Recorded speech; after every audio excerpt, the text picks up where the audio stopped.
Después de esto, Jesús se dirigió a un pueblo llamado Naín. Iba acompañado de sus discípulos y de mucha gente.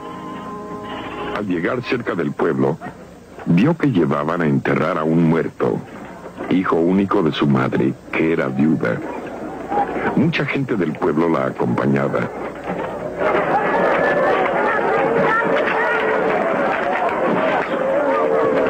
Al verla, el Señor tuvo compasión de ella y le dijo: no llores.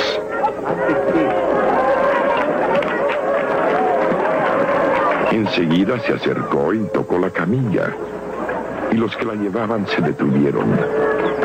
Jesús le dijo al muerto: joven, a ti te digo, levántate.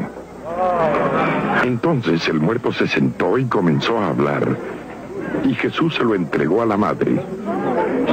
Al ver esto, todos tuvieron miedo y comenzaron a alabar a Dios diciendo: un gran profeta ha aparecido entre nosotros. También decían: Dios ha venido a ayudar a su pueblo. Y por toda Judea y sus alrededores se supo lo que había hecho Jesús. Palabra del Señor, gloria a ti, Señor Jesús. Hoy tenemos este milagro en el Evangelio de Lucas. Y hay muchas cosas que podemos sacar de ellas.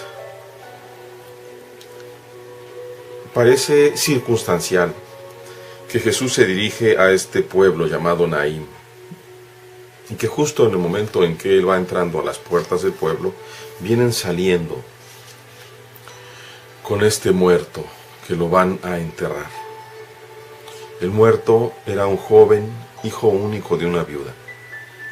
Para la viuda, la muerte de su hijo, después de la muerte de su esposo, era la desgracia más terrible que podía existir, porque ella inmediatamente iba ya, de hecho, con la muerte de su hijo era nada, porque el estatus legal de las mujeres en aquel tiempo dependía enteramente del estatus de su marido o de su hijo, de su padre, de su marido o de su hijo. La mujer era algo así como una posesión del hombre. No tenía ningún valor, ni siquiera podía ser dueña en la cultura hebrea, ni siquiera podía ser dueña de una propiedad. La propiedad podía ser reclamada legítimamente por algún hombre de su propia parentela o inclusive de su propia tribu. Entonces la mujer quedaba en la ruina total. Aparte del dolor gravísimo, grande, de su único hijo, de su unigénito. El Señor se compadece, pero realmente aquí la palabra no alcanza a llevar la profundidad de la palabra en griego. Splachthemai. Se le conmovieron las entrañas profundamente a Jesús. Y la verdad, a mí en lo personal, desde que aprendí lo poco que conozco de griego y me di cuenta de esta expresión en el original en griego, siempre me ha maravillado pensar en un Dios al que se le conmueven las entrañas de ver el dolor de sus hijos. Llama la atención que Jesús no pide ni arrepentimiento ni fe. No pide una acción ni de la mujer ni del beneficiario directo. Fíjense bien cómo nadie se lo ha pedido.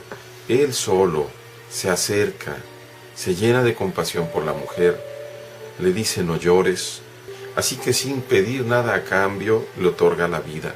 Se muestra el Señor de la vida. Toca el ataúd, los demás se detienen.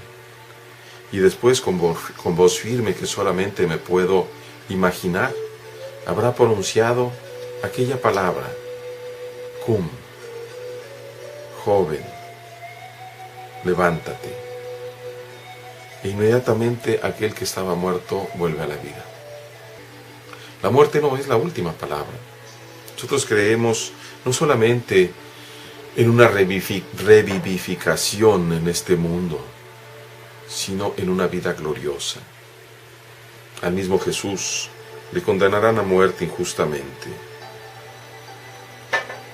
Será duramente castigado, torturado, muerto, pero al tercer día resucitó. Y ahora tiene un cuerpo glorioso que nunca más verá la corrupción. Un cuerpo que ya no se limita ni está sujeto a la física del mundo ni del tiempo. Aprendamos pues lo que es el amor de Dios. Aprendamos también nosotros a confiar en nuestro Padre. Y tratemos de pedirle al menos la convicción, la seguridad de esa vida eterna que Él nos ofrece gratuitamente. Aprendamos a ser hijos en el Hijo, a gozarnos en el amor del Padre.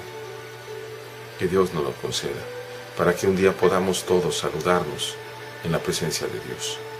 Dios les bendiga.